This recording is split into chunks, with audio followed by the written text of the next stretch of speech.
Hello বন্ধুরা, good afternoon. তো তোমাদের দুপুরের খাওয়া দাওয়া কমপ্লিট হয়ে গেছে। তো দেখো আজকে আমি খিচুড়ি বানিয়েছি।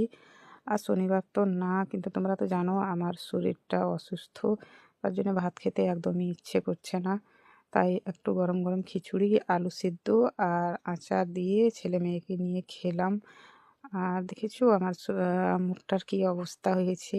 এতটাই মানে শরীরটা অসুস্থ হয়ে গেছে, তার মধ্যে এতগুলো ওষুধ খাচ্ছি, ইঞ্জেকশন নেওয়া হচ্ছে, তার জন্য একদম মুখটা আমার ফুলে গেছে, আমাকে নিজে নিজেই ভালো লাগছে না।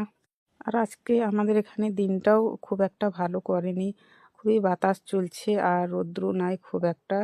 তার জন্য ভাবলাম যে একটু খিচুড়ি করেই খাই। তো যাই হোক, ভালো লাগলো, গরম গরম খিচুড়ির খেতে ভীষণ ভালো লাগলো। আমার ছেলেকে দেখলে কিভাবে উকি মেরে দেখলো, ও বুঝতে পারেনি যে আমি ক্যামেরাটা অন করে রেখেছি, তার জন্যেই। আর ডাক্তার আমাকে ভাত খেতে বারণ করেছে।